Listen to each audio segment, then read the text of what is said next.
মাছের বাজারের খবরাখবরে জানাবো আপনাদেরকে। বিস্তারিত জানতে মুন্সিগঞ্জ এবং মোংলা থেকে যুক্ত হয়েছেন আমাদের সহকর্মীরা। শুরুতে চলে যাবো মুন্সিগঞ্জ, সেখান থেকে যুক্ত হয়েছেন শুভ ঘোষ। শুভ, মাছ বাজারে কি খবর আছে আপনার কাছে?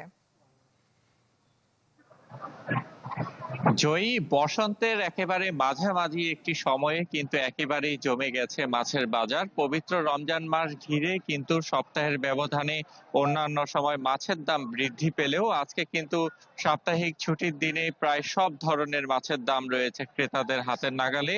বিক্রেতারা বলছেন যে আসলে সরবরাহ স্বাভাবিক থাকার কারণে কিন্তু তেমন কোনো সংকট নেই এই আজকের বাজারটিতে।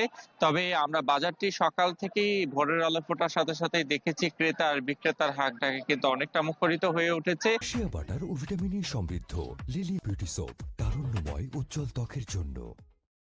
এবং এই বাজারে সকাল থেকে মাছের যে দরদাম আমাদের চোখে পড়েছে, এর মধ্যে সর্বনিম্ন দাম 180 থেকে 200 টাকা কেজি দরে বিক্রি হচ্ছে পাঙ্গাস।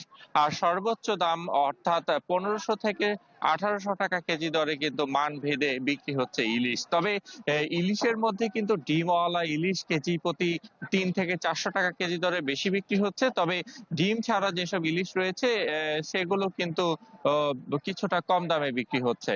আমরা এই বাজারটি ঘুরে যেটি দেখেছি যে শিং মাছ কিন্তু আজকে বিক্রি হচ্ছে 550 থেকে 600 টাকা কেজি, পাবদা মাছ বিক্রি হচ্ছে 300 থেকে 350 টাকা কেজি, তেলাপিয়া বিক্রি হচ্ছে 200 থেকে 240 টাকা কেজি, রুই কিন্তু বিক্রি হচ্ছে যেটি বলছিলাম 3 থেকে 350 টাকা কেজি, চিংড়ি বিক্রি হচ্ছে 600 থেকে 700 টাকা কেজি দরে।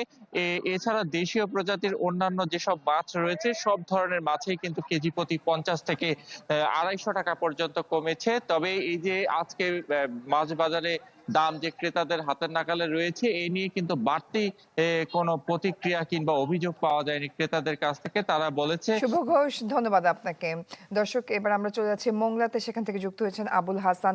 আবুল হাসান, আমরা জানছিলাম যে মুন্সিগঞ্জে সেখানে কোনো মাছের সংকট নেই, দাম হাতের নাগালের মধ্যে রয়েছে। মোংলা থেকে কি খবর আছে আপনার কাছে? জয়ী, আসলে মুন্সিগঞ্জে যে খবরটি বলছিলেন একেবারেই মুন্সিগঞ্জের উল্টো চিত্র হচ্ছে মোংলার মাছ বাজারের পরিস্থিতি। কারণ এখানে মাছের অতিরিক্ত চড়া মূল্যে মাছ বিক্রি হচ্ছে এবং সরবরাহ কম। আমার পিছনে দেখতে পাচ্ছেন যে মাছের যে আড়ত, সে আড়তে কিন্তু মাছ এখন এসে পৌঁছায়নি বা খুব কম আসছে, দুই একজন নিয়ে আসছে সকাল থেকে। বেলা বাড়ার সাথে সাথে এই মাছ বাজারে আসলে মাছ বেচা কেনার যে হাকডাক সেটি শুরু হবে। তবে এই সময়টাতে কিন্তু দুটো কারণে আসলে বিক্রেতারা বলছেন মাছের সরবরাহ কম এবং সংকট। প্রথম কারণটা হচ্ছে সামুদ্রিক যে মাছটা রয়েছে সেই মাছটা কিন্তু মোংলা বাজারে কম আসছে।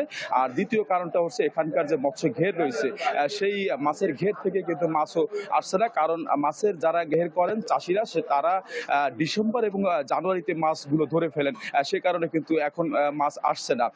দুই একটি বদ্ধ ঘের থেকে যে মাছ আসছে, ফাইসা, ভেটকি, চিংড়ি, তেলাপিয়া যে দেশীয় মাছগুলো আছে সেটি কিন্তু আকার ভেদ এবং জাত ভেদ করে কিন্তু গড়ে প্রায় 600 থেকে 1000 টাকা করে সেই মাছ বিক্রি হচ্ছে। এছাড়া চিংড়ি এবং গলদা যে মাছগুলো রয়েছে সেগুলো কিন্তু আকার ভেদ এবং জাত ভেদ করে কিন্তু কোনো কোনো মাছ 1000 থেকে 2000 টাকা পর্যন্ত কিন্তু এইসব মাছ বিক্রি হচ্ছে।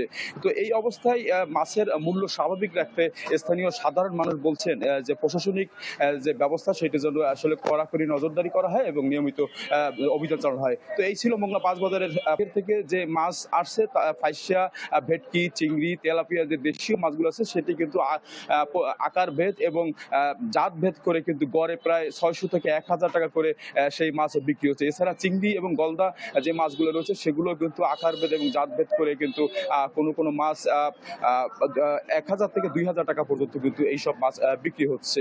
তো এই অবস্থায় মাছের মূল্য স্বাভাবিক রাখতে স্থানীয় সাধারণ মানুষ বলছেন যে প্রশাসনিক যে ব্যবস্থা সেটি যেন আসলে কড়াকড়ি নজরদারি করা হয় এবং নিয়মিত অভিযান চালানো হয়। তো এই ছিল মোংলা মাছ বাজারের পরিস্থিতি। জয়ী, ধন্যবাদ আবুল হাসান আপনাকে।